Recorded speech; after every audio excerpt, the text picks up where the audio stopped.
habeen wanaagsan dadkana dhageysanayo dhammaantiinba ku soo dhawaada qodobada wararka raadiyaha kulmiye caawana waxa ugu waaweyn madaxweynaha Jubbaland iyo wakiilada beesha caalamka oo ka wada hadlay sidii loo xalin lahaa khilaafka u dhaxeeya Jubbaland iyo dawladda federaalka wafdi uu hogaaminayo taliyaha ciidanka xoogga dalka iyo saraakiil kale oo galabta dhuusamareeb u tagay sidii galgaduud looga bilaabi lahaa dagaal ka dhan ah al-shabaab xukuumadda Soomaaliya oo maanta shaacisay kiisas cusub oo hor leh oo la xiriira xanuunka safmareenka ee coronavirus ururada warbaahinta madaxa bannaan ee magaalada Muqdisho oo agaasimaha warfaafinta madaxtooyada Soomaaliya ku eedeeyay cagajugleen joogta oo ku hayo saxafiyiinta iskuulada dalsan Hiliwa iyo Albayaan oo maanta isku arkay tartanka dugsiyada sare ee qabato KNN dawladda Soomaaliya oo maanta diyaarad gargaar ku geysay magaalada Puuhoodle ee gobolka Togdheer iyo ciidamada Liibiya oo dagaal kula wareegay saldhig muhiim ah madkala ku celi warbali waran maxaan kaaga warramaa xaaladda dalka ma run baad rabtaa mise been run baan rabaa been raad ma leh kulmiye ka dhageyso wayna ka hadaba waa habeen isniina 3 ay soo galayso taariikhduna waxay ku beegan tahay 18 bisha shanaad ee May sanadka 2020 Cabdiwili Abubakar oo soo saaray ayaa faahfaahinaya warkan aad baad u mahadsantahay Axmed Saciid Axmed habeen wanaagsan dhageystayaal ku soo dhawaada warkii oo fidsan madaxweynaha Jubbaland iyo wakiilada beesha caalamka ayaa ka wada hadlay sidii loo xalin lahaa khilaafka u dhaxeeya Jubbaland iyo dawladda federaalka kaas oo ka dhashay doorashadii dib loogu doortay madaxweyne Axmed Madoobe Cabdulmajiid Cabbaas Aadan ayaa warkan Kismaayo ka soo diray madaxweynaha dawlad goboleedka Jubbaland mudane Axmed Maxamed Islaam Axmed Madoobe ayaa ka qayb galay shir ay soo abaabushay qaramada midoobay oo lagaga hadlay qodobo kala duwan oo ka mid ah geedu socodka dalka iyo caqabadaha xilligan taagan kulanka oo markaasi ku dhacay hab maqal iyo muuqaal oo toos ah ayaa waxa ka qayb galay danjiraha qaramada midoobay ee Soomaaliya Ambassador James Swan ergeyga Yurub u fadhiya ee Soomaaliya Nicholas iyo sidoo kale safiirada wadamada UK Norway Sweden Germany iyo sidoo kale safiirka midowga Afrika ee Soomaaliya iyo wakiilada madaxda ururada daneeya arrimaha Soomaaliya kulanka ayaa diiradda lagu saaray sidii looga hortagi lahaa faafidda cudurka COVID-19 iyo kiisaska kala duwan ee laga helay Jubbaland qaar ka mid ahna ay u dhinteen waxaana kale oo markaa lagaga hadlay kulankan arrimaha ammaanka iyo doorashooyinka heer federaal ee fooda inagu soo haya iyo sidii ay ugu dhici lahaayeen si nabadgelyo oo xor iyo xalaal ah waqtigoodana ay ku dhacaan sidoo kale arrimaha kulanka looga hadlay ayaa waxa qayb ka ah sida aan wararka ku helino khilaafka u dhaxeeya dawladda federaalka ee Soomaaliya iyo dawlad goboleedka Jubbaland iyadoo markaa xilligan beesha caalamka ay madaxweynaha Jubbaland ay hor dhigeen in xilligan laga maarmaan ay tahay in laga gudbo khilaafka u dhaxeeya dawladda federaalka ee Soomaaliya iyo dawlad goboleedka Jubbaland kaas oo ka dhashay doorashadii Kismaayo sanadkii hore ee bishii dib loogu doortay Axmed Maxamed Islaam Axmed Madoobe Cabdulmajiid Cabbaas Aadan Fantastic KNN Kismaayo wafdi uu hogaaminayay taliyaha ciidamada xoogga dalka iyo saraakiil kale ayaa galabta dhuusamareeb u tagay sidii galgaduud looga bilaabi lahaa dagaal ka dhan ah al-shabaab Maxamed Cabdiwali Tuuxo hana faahfaahiyo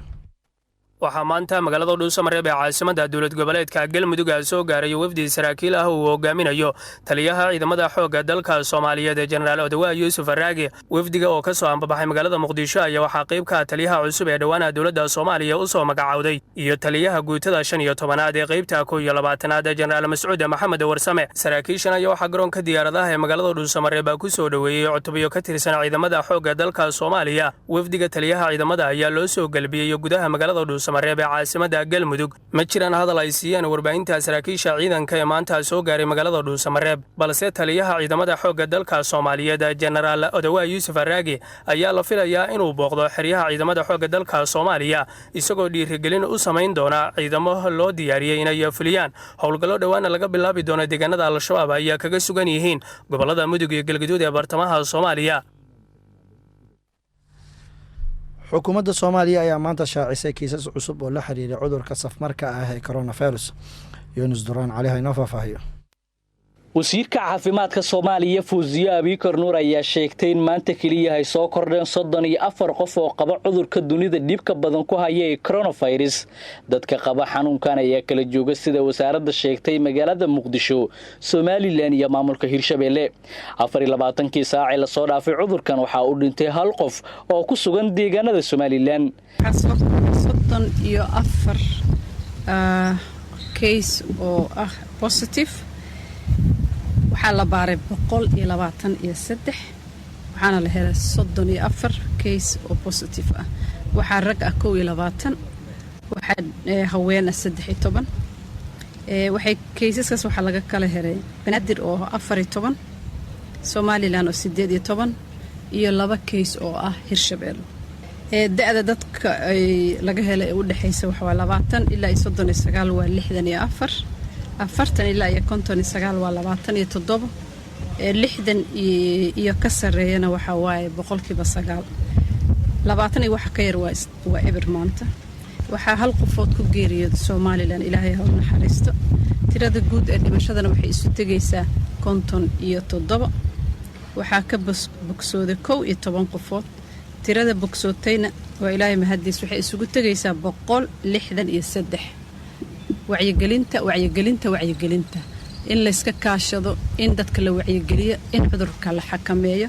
tirada guud ahaan dadka qaba xanuunkan Soomaaliya ayaa gaartay 1455 qof maalinba maalinta ka dambaysa dadka uu soo ridanayo cudurkan ayaa si weyn u soo kordhisa ururada warbaahinta madaxa bannaan ee magaalada Muqdisho ayaa agaasimaha warfaafinta madaxtooyada Soomaaliya ku eedeeyay inuu cagajugleen uu ku hayo saxafiyiinta Mawlid Xaaji Cabdihayn oo faahfaahiyo shir ay isugu yimaadeen bahda saxaafadda ayna ku midaysan yihiin bahda warbaahinta oo dhan ayaa maanta lagu qabtay magaalada Muqdisho waxaana shirkaasi diiradda lagu saaray tacdiyada joogtada ah ay la kulmaan wariyaasha sida dilalka xariga cagajugleynta iyo inaanay helin cadaalad marka saxafi la xiro xogayaha ururka suxufiyiinta SJS Cabdalla Muumin oo goobta ka hadlay ayaa sheegay in ku dhawaad dalka lagu dilay in ka badan 67 suxufi wuxuuna sheegay inta badan kiisaska suxufiyiintaasi in aan la baarin maanta waxaan isugu yeernay bahda saxaafadda shirkan jaraa'id oo ay ku midaysan yihiin bahda warbaahinta Soomaaliyeed oo dhan in aan ka hadalno dhowr qodob oo midka ugu horeeya uu yahay tacadiyada lagu hayo suxufiyiinta Soomaaliyeed ka shaqeeya warbaahinta kala duwan ee gudaha dalkan Jamhuuriyadda Federaalka Soomaaliya tacadiyadaas oo ay ka mid yihiin dilal xarig sharci darro ah hor istaag shaqadooda la hor istaago iyo sidoo kale inaanay wariyaasha marka dhibaato loo geysto aanay helin cadaaladda waxaad ogtihiin dalkan in lagu dilay in ka badan 67 suxufi laga soo bilaabo 1992 suxufiyiintaas kiisaskooda ilaa hadda lama baarin badankood ama wax ka yar boqolkiiba hal ayaa markay ugu yar tahay loo raadiyey cadaalad loo raadiyey taasoo micnaheedu tahay in boqolkiiba boqol wax ku dhow in kiisaskaas aan la baarin maxkamad la horgeynin dadkaas laga dilayna aan cadaalad loo samaynin Cabdalla Muumin ayaa ku eedeeyay agaasimaha xafiiska warfaafinta ee madaxtooyada Soomaaliya Cabdinuur Maxamed Axmed in uu hor istaago cadaaladda iyo in uu hanjabaadiyo u diro suxufiyiinta qaar isagoo tusaale u soo qaatay tacdiyadii ugu dambeysay ee loo geystay suxufiyiin gudanaya waajibaadkooda shaqo waxaan rabaa inaan halkan ka xuso in la yiraahdo Cabdinuur Maxamed Axmed oo ka shaqeeya madaxtooyada Soomaaliya gaar ahaan xafiiska madaxweynaha Jamhuuriyadda Federaalka Maxamed Cabdullaahi Farmaajo oo caadaystay inuu hor istaago cadaaladda caadaystay inuu hanjabaado iyo handadaad kala duwan isagoo ka faa'iideysanaya awoodda xafiiska madaxweynaha u diro suxufiyiinta qaybahooda kala duwan ee ka shaqaynaya warbaahinta kala duwan caadaystay inuu awoodda dhibanayaasha aan fahamsanayn sharciga uga faa'iideysto fahamsanaan la'aanta ay sharcigu fahamsanayn mar walbana wuxuu hor istaagaa in cadaalad la marsiiyo dadka dila ama dhibaatada u geysta suxufiyiinta xogayaha guud ee ururka suxufiyiinta Soomaaliyeed ee Fisoj Maxamed Ibraahim Mucallimow ayaa nasiib xumo ku tilmaamay in weli wariye Abuja uu u xiran yahay dawladda Soomaaliya in ka badan 3 bilood wuxuuna sheegay in ay sii wadi doonaan cadaalad u raadinta saxafiyiinta sharci darrada u xiran waxaa xirnaa wariye Maxamed Cabdiwahaab Abuja oo la xiray muddo 70 cisho ka hor maalintaas way dhaweyd ka horna waa ka hadalnay laakiin waxaa nasiib darro ah ilaa iyo wakhtigan maanta aan hadlayno in Abuja uusan helin wax sharci ah wax cadaalada uusan helin marka laga reebo warqad yar oo 2 baarigaraaf ku qoran tahay wasaaradda warfaafinta ay soo saartay oo la leeyahay ninkan waxaan ku eedaynaynaa shabaab sharcigiyaa lagu tuntay dastuurkiyaa lagu tumanayaa marka waxaan meesha u taagannahay waxa waaye oo aan wadi doonnaa maalinna aan joojin doonin in qof inta uu sharci darro ku xiran yahay inaan aamusno. cabdiwahaab nuur oo ah aabbaha dhalay wariye abuuja ayaa sheegay in wiilkiisa dhowr jeer uu ka badbaaday iskuday dil isagoona carabka ku dhuftay in horey loogu sheegay wiilkiisa in kiis dil ah loo saarinayo. marka ugu dambayntii godka markii ay wada tageen kadib jaaniska yaraa oo taleefonka uu haystay canuga waa ka faa'iidaystay wuxuu yidhi aabba waxaa la soconaysaa hawile qoladan waxay igu hanjabeen maanta in ay isoo afjari doonaan isla markaana ay qoortii ii geli doonaan kiis gabar horey loo dilay intaasuu ii sheegay marka aabba la soco yidhi laakiin ilaahay jooguu yidhi aabbe waa codkiisa way laakiin aabbe ilaahay wax ka weyn ma lahuu yidhi laakiin ogow in sidaas ay raggaan ay ka shaqeeyeen. iskuullada dalsan hulwa iyo albayaan ayaa maanta isku arkay tartanka dugsiyada sare ee qabato knn. farxaan maxamed xuseen haynoo faahfaahiyo. gabagabadii wareegga saddexaad ee tartanka ayaa waxaa maanta gelinkii dambe isku arkay iskuullada kale albayaan iyo dalsan hilwa oo ka mid ah iskuullada ku yaala gobolka banaadir. tartanka waxaa taabagelinaya sanadkii afraad jaamacadda salaam sidoo kalena soo diyaariyey su'aalaha tartanka. cabdulaahi maxamed cali oo ka mid ah guddiga tartanka ayaa ku dhawaaqaya natiijada tartanka iyo iskuulka u gudbay wareegga afraad ee tartanka. tartanka maanta wuxuu u dhexeeyey dugsiyada sare kale ah dalsan hiilwa iyo albayaan oo ka mid ah dugsiyada sare ku yaala gobolka banaadir kana qayb qaadanaya tartanka idaacadda kulmiye ay qabanayso jaamacadda salaamna ay taabagelinayso su-aalahan ay soo diyaarisay waxaana tartankani uu ahaa sidoo kale tartankii ugu dambeeyey ee wareegga sideed dhammaadka ama wareegga saddexaad ee tartan aqooneedka bisha barakeysan ee ramadaan. dugsiyada dalsan hiilwa iyo albayaan oo ayaa waxaa midkiiba la weydiiyey 7 su-aal oo xaq u lahaayeen. haddii aan ku hormaro dugsiga hoose dhexe iyo sare ee dalsan hiilwa oo su-aalaha lagu bilaabay 7 su-aal ayaa la weydiiyey. 7dii su-aal ee la weydiiyey 2 ka mid ah ay si toos uga jawaabeen, hal su-aal oo soo hareer martay dhigooda albayaan oo ay ka faa'iideysteen. sidaasi labada qayb ee tartanka waxay ku arursadeen dhibco gaaraya ilaa 5 dhibcood. haddii aan eego dugsiga kale ee albayaan isagana 7 su-aal oo xaq u lahaayeen ayaa la weydiiyey. 7dii su-aal ee la weydiiyey 3 ka mid ah ay ka jawaabeen, hal su-aal oo soo hareer martay dhigooda dalsan hiilwaana oo ay ka faa'iideysteen. sidaas labada qayb ee tartanka waxay ku arursadeen 7 dhibcood. tartankan waxa uu ku soo gabagaboobayaa dugsiga albayaan oo leh 7 dhibcood iyo dugsiga dalsan hiilwa oo leh 5 dhibcood, waxaana wareegyada xiga ee tartanka u gudbaya dugsiga hoose dhexe iyo sare ee albayaan. iskuullada al anwaar, macmuur iyo jaabir bin cabdulaahi iyo albayaan ayaa nasiib u yeeshay inay u gudbaan wareegga afraad ee tartanka iyadoona guddiga tartanka ay qorituur u sameeyeen 4taasi iskuul ee u soo gudbay tartanka. waxaana xusud mudan in maalinta berri labadii dugsi ee badisaa ay u gudbi doonaan fiinaalka ama kama dambaysta tartanka oo dhici doona maalinta khamiista, halka labadii dugsi ee hartaana ay ku tartami doonaan kaalinta saddexaad maalinta arbacada. dowladda soomaaliya ayaa maanta diyaarad gargaar ku geysay magaalada buuhoodle ee gobolka togdheer. cabdiraxmaan sheekh xasan maxamuud haynoo faahfaahiyo. wafdi ballaaran oo ka socda dowladda soomaaliya uu hogaaminaya wasiirka wasaaradda kalluumaysiga ee xukuumadda soomaaliya cabdulaahi bidhaan ayaa gaaray maanta magaalada buuhoodle ee gobolka togdheer. wafdiga ayaa buuhoodle gaarsiiyey daawi agab kale oo caafimaad kaas oo laga qaaday magaalada muqdisho. agabkan ayaa loogu talagalay ka hortagga cudurka coronavirus. wasiirka wasaaradda kalluumaysiga xukuumadda soomaaliya cabdulaahi bidhaan ayaa ka warbixiyey agabkan ay soo gaarsiiyeen buuhoodle. waxaana soo gaadhay cabasho odayaasha dhaqanka iyo guddiyada magaalada ka jira ay ka cabanayaan dhibaato gaar u ah magaalada buuhoodle oo dadweyne tiro badan inay isugu yimaadeen kuna taalla meel xuduud ah oo dad badan isu soo galaan. cabashadaa ka bacdi markii madaxda federaalka oo madaxweynaha iyo ra'iisul wasaaruhu ugu horreeya ay dhegaysteen,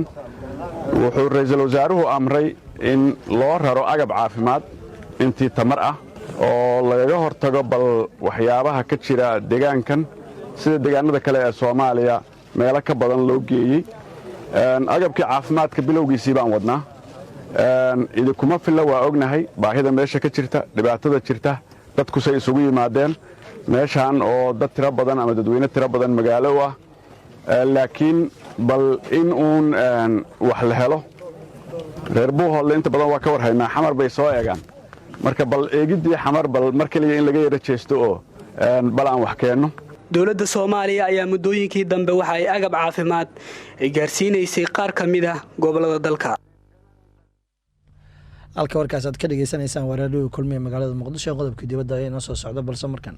ciidamada daacadda u ah dowladda libiya ee caalamka oo aqoonsan yahay ayaa maanta la wareegay garoonka alwatiya ee saldhigga militari oo ahaa maleeshiyaadka jenaraal xaftar ee kasoo horjeeda dowladda libiya.